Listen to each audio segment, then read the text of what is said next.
आप सभी को एग्जाम नन यूट्यूब चैनल में हार्दिक स्वागत है। आज की सेशन में हम लोग झारखंड जीके के अंतर्गत एक बहुत ही मोस्ट इम्पोर्टेंट टॉपिक जो कि आपका झारखंड में ईसाइयों का प्रवेश को आज हम लोग कंप्लीट करने जा रहे हैं। तो सेशन स्टार्ट करने से पहले आपको बता दें कि इसमें हम लोग क्या क्या टॉपिक कवर करेंगे। सबसे पहले हम लोग बात करेंगे गोशनर मिशन के बारे में। एक बहुत ही इंटरेस्टिंग कहानी है, उस कहानी को एक बार आप समझ जाएगा तो गोशनर मिशन याद रह जाएगा आपको। फिर हम लोग बात करेंगे GEL चर्च रांची के बारे में, जो कि झारखंड का सबसे पुराना चर्च के रूप में मान्यता है। फिर हम लोग बात करेंगे संत पॉल्स कैथेड्रल के बारे में, जो कि आपका गौथिक शैली में बना हुआ। फिर हम लोग बात करेंगे the United free church of Scotland mission, जो कि आपका संथालों के लिए काफ़ी कुछ काम किया। तो काफ़ी इंटरेस्टिंग सेशन है, काफ़ी जानदार सेशन है, काफ़ी नए नए इन्फॉर्मेशन आपको इस सेशन के माध्यम से जानने को मिलेगा, जो आपका आगे आने वाले एग्जाम्स में आपको हेल्प करेगा। तो चलिए हम लोग सेशन की शुरुआत करते हैं। सबसे पहले हम लोग बात करते हैं गोशनर मिशन के बारे में। इसमें पहला ही पॉइंट जो आपको याद रखना है कि ये मिशन की स्थापना कब हुई थी झारखंड में, तो 2 नवंबर 1845 को इस मिशन की स्थापना झारखंड में हुई। बट उससे पहले की जो कहानी है वो आपको जानना जरूरी है। पहला क्या कहानी है कि इस मिशन को जो भेजा था, इस मिशन को कहाँ से भेजा गया था, किस देश से, तो जर्मनी से भेजा गया था। कहाँ से? जर्मनी से। और ये सारे जो ईसाई जो झारखंड आए थे, किस काम के लिए आए थे? क्रिश्चियनिटी के प्रचार प्रसार के लिए, क्रिश्चियनिटी धर्म को आगे बढ़ाने के लिए, और साथ में बहुत सारे काम भी किए थे ये लोग। तो हुआ ये था कि आपका ये जो गोशनर नामक व्यक्ति है, ये 4 व्यक्तियों को भेजा था कहाँ? इंडिया। कहाँ भेजा था? आपका इंडिया। तो सबसे पहले ये लोग जर्मनी छोड़ा था 1844 को। 1844 को ये लोग जर्मनी छोड़ा था और कोलकाता पहुंचा। कोलकाता कब पहुंचा? ये लोग 1845 को पहुंचा। बट शुरुआती प्लान इन लोगों का था कोलकाता पहुंचने तक में कि हम लोगों को कहाँ जाना है? बर्मा जाना है, जिसे आज के टाइम में हम लोग म्यांमार के नाम से जानते हैं। ये लोगों को क्रिश्चियनिटी के प्रचार प्रसार के लिए जाना कहाँ था? म्यांमार था। बट रांची के कुछ लोगों से इन लोगों का बात हुआ, तो ये लोग क्या किए? छोटा नागपुर आ गए। कहाँ आ गए? छोटा नागपुर। और छोटा नागपुर में ही क्या किया? अपना मिशन की स्थापना किया, जिसे हम लोग बेतसदा ग्राउंड के नाम से जानते हैं, जहाँ पर मिशन की स्थापना हुई थी। कब हुई थी? 2 नवंबर 1845। तो क्या क्या इंफॉर्मेशन इसमें अभी तक आपको पता चला कि ये लोग जर्मनी से निकला, कोलकाता पहुंचा। कोलकाता पहुंचने के बाद इन लोगों का प्लान था म्यांमार जाना। बट रांची के कुछ लोगों से बात हो गया, मीटिंग हुआ कुछ लोगों से, तो ये लोग कहाँ प्लान किया? छोटानागपुर में ही अपना मिशन को इस्टेब्लिश करने का प्लान बनाया। और 2 नवंबर 1845 को मिशन का स्थापना किया, बेतसदा ग्राउंड के नाम से हम लोग जिसे जानते हैं आज के डेट में, रांची में। वो 4 व्यक्ति कौन कौन सा था जिसको भेजा गया था?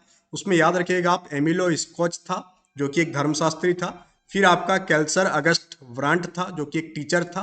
फ्रेडरिक वाच था और थियोडर जैक था। तो ये टोटल 4 व्यक्ति था जो जर्मनी से निकल करके आपका कहाँ पहुंचा? छोटानागपुर में। कहाँ पहुंचा? रांची पहुंचा। और फिर बेतसदा ग्राउंड में मिशन की स्थापना किया। और ये लोग जो मिशन का स्थापना किया, इसके लिए जमीन कौन दिया? तो छोटानागपुर का जो राजा थे वो इन लोगों को जमीन प्रोवाइड किया वहां पर मिशन की स्थापना के लिए। गोशनर जो है, ये व्यक्ति जो आपको फोटो में दिख रहा है, ये गोशनर है। अब आगे की कहानी को इसमें हम लोग समझेंगे। आगे का कहानी ये है कि पहला बैप्टिज्म किसको कराया गया था? तो 25 जून 1846 को मार्था नामक एक लड़की को पहली बार बैप्टिज्म किया गया। ईसाई धर्म में एक प्रथा होती है कि अगर ईसाई में कोई कन्वर्ट हो रहा तो उसको बैप्टिज्म के नाम से हम लोग जानते हैं। तो मार्था को पहली बार बैप्टिज्म किया गया। उसके बाद 4 उरांव व्यक्ति को बैप्टिज्म किया गया, फिर मुंडाओं को किया गया, फिर काफ़ी लोगों को बैप्टिज्म किया गया, यानी कि धर्मांतरण, कन्वर्जन हुआ। जो भी धर्म में थे हुए, वहां से वो कहाँ पर कन्वर्ट हो गए? ईसाई में कन्वर्ट हो गए। तो इस प्रकार से पहला बैप्टिज्म किसका हुआ था? मार्था का हुआ था। ये पॉइंट आप याद रखिएगा, कभी कभी एग्जाम में पूछ लिया जाता है। फिर आपका 1855 का समय आता है और इसी मिशन का द्वारा रांची में पहला चर्च का निर्माण किया जाता है। तो एग्जाम में आपसे पूछा जा सकता है कि रांची में पहला चर्च का निर्माण कब हुआ था? तो रांची में पहला चर्च का निर्माण आपका 1855 में हुआ था। फिर 1869 आते आते इस मिशन का विभाजन हो जाता है और इस मिशन में जो मूल मिशन होता है उसका नाम कर दिया जाता है एसपीजी मिशन। क्या कर दिया जाता है? SPG mission. और उसका प्रमुख बना दिया जाता है आरजीसी व्हिटली को। इतना तक आपको याद रहेगा? इतने तक आपको चीजें समझ में आ रहा है? जो भी चीजें आपको समझ में नहीं आएगा कमेंट बॉक्स में कमेंट करके आप बताइएगा। 1890 तक आते आते ये जो मिशन है आपका एसपीजी मिशन, इसको आपका बिशपी का दर्जा दिया जाता है और प्रथम बिशप बनाया जाता है व्हिटली को ही, जो कि आपका एसपीजी मिशन का प्रमुख था। फिर 1919 में, जुलाई 1919 में इस मिशन को किस में कन्वर्ट कर दिया जाता है? चर्च में। यानी कि अब ये मिशन नहीं रहा, क्या हो गया? चर्च में बन गया, जो चर्च आज भी सिचुएटेड है आपका रांची में, गोसनर चर्च के नाम से इसे हम लोग जानते हैं। गोसनर कॉलेज है वहाँ पर, वहीं पर ये चर्च भी उसी पूरा का पूरा कैंपस में आपका सिचुएटेड है। फिर आपका झील चर्च रांची, ये झारखंड का सबसे पुराना चर्च है। यहाँ याद रखिएगा एग्जाम पॉइंट ऑफ व्यू से कि झारखंड का सबसे पुराना चर्च का नाम क्या है? तो झारखंड का सबसे पुराना चर्च जो है आपका GEL चर्च। कौन सा है आपका? जेल चर्च के भी नाम से हम लोग कह सकते हैं इसे। GEL चर्च जो है आपका झारखंड का सबसे पुराना चर्च है। इसका शिलान्यास कब किया गया था? तो 1851, 18 नवंबर 1851 को इस चर्च का शिलान्यास किया गया। जर्मन पादरियों के द्वारा इसका निर्माण कार्य किया गया था। 1855 में ये बनकर तैयार हो गया था। और किस शैली में है, ये एग्जाम में आपका पूछा जाता है कि आपका जो GEL चर्च रांची है, जो कि झारखंड का सबसे पुराना चर्च है, वो किस शैली में निर्मित हुआ है? तो ये जो आपको डायग्राम में दिख रहा है, ये गोथिक शैली है। कौन सा शैली है आपका? गोथिक शैली में इसका निर्माण कार्य कंप्लीट हुआ है। और जब 1857 का इंडिपेंडेंस मूवमेंट चल रहा था, उस टाइम इस चर्च पर तोप का गोले दागा गया था। कितना? 4। कितना गोले दागा गया था? 4 गोले दागा गया था। आज भी आप चर्च में जाइएगा तो वहाँ आपको दिखेगा गोले का निशान, दाग का निशान वहाँ पर। तो आपको यहाँ तक चीजें समझ में आई जेल चर्च के बारे में कि झारखंड का पुराना चर्च है, गोथिक शैली में ये निर्मित है। अब हम लोग बात करेंगे संत पॉल कैथेड्रल। आज के डेट में ये जो आपको बिल्डिंग दिख रहा है, यही आपका संत पॉल कैथेड्रल है, चर्च है एक। बट शुरुआत में यहाँ पर झोपड़ी में जो है आपका आराधना किया जाता था। बट बाद में फरवरी 1870 में बिशप मिलमैन ने क्या डिसाइड किया कि एक पूरा का पूरा बिल्डिंग बनाया जाए, बढ़िया सा चर्च बनाया जाए। तो सितंबर में छोटानागपुर के उस टाइम के जो कमिश्नर थे कर्नल डाल्टन, उसने क्या किया? गिरजाघर की नींव रखी। और ये चर्च भी आपका गोथिक शैली में ही निर्मित है। अगर इसकी लोकेशन की अगर हम लोग बात करें कि किस जगह पर ये चर्च है, तो आप रांची जाएंगे, रांची रेलवे स्टेशन से फिर आप बहुबाजार आएंगे, तो बहुबाजार की जो चौक है उसी के पास में ये आपको देखने को मिलेगा संत पॉल कैथेड्रल। और उसी के जस्ट ऑपोजिट में संत पॉल कॉलेज भी है। तो यहाँ तक आपको चीजें क्लियर हुआ कि संत पॉल कैथेड्रल के निर्माण किसने कराया, किस शैली में निर्माण हुआ, किस जगह पर लोकेटेड है, इसकी आधारशिला यानी कि इसकी नींव किसने रखा था? तो उस टाइम के छोटानागपुर के कमिश्नर के द्वारा इस चर्च या इस कैथेड्रल की नींव रखा गया था। तो यहाँ तक आपको चीजें समझ में आया। फिर हम लोग बात करेंगे the United free church of Scotland mission. ये मिशन क्यों फेमस हुआ? क्योंकि ये मिशन जो है संथालों के बीच काफी उत्कृष्ट कार्य किया। इस मिशन की शुरुआत जो हुआ था आपका 15 दिसंबर 1871 को।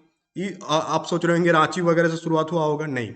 इस मिशन की शुरुआत आपका गिरिडीह जिला से हुआ था। कहाँ से? गिरिडीह जिला के पचम्बा में हुई थी। तो ये इंपॉर्टेंट हो जाता है, ये डाटा इंपॉर्टेंट है कि United free church of Scotland mission की शुरुआत कहाँ से हुई थी। तो आपसे किसी जिला का नाम नहीं दिया रहेगा, लिख देगा पचम्बा, ये सब छोटे छोटे जगह का नाम लिखा रहेगा आपसे, तो आप वहाँ कंफ्यूज क्रिएट हो जाएगा, वहाँ रांची भी डाल देगा तो आपको लगेगा रांची में ही हुआ है। तो यहाँ पचम्बा कहाँ से हुई थी? पचम्बा से। इसकी स्थापना किसने किया था? तो आर्कीवल्ट टेम्पलेटन के द्वारा इसकी स्थापना किया गया था। और ये मिशन संथालों के बीच काफी कुछ काम किया, जिसके कारण 1929 में इस मिशन का नाम क्या कर दिया गया? Santhal mission of the church of Scotland. साथ ही साथ इसको हम लोग स्टीवेंसन मेमोरियल चर्च के नाम से भी हम लोग जानते हैं। तो इस मिशन के बारे में इतना इन्फॉर्मेशन आपको रखना। फिर आता है संत मैरी चर्च रांची का नाम, जिसकी स्थापना आपका 3 अक्टूबर 1909 को हुई थी। ढाका के बिशप हार्ट के द्वारा इसकी स्थापना हुई थी। इसकी लोकेशन रांची में है आपका कामिलबुल के पास। अब कुछ इंपॉर्टेंट डाटा हम लोग देखेंगे। 1851 में एक मिशन की स्थापना हुई थी जिसकी नाम था आपका चाईबासा मिशन।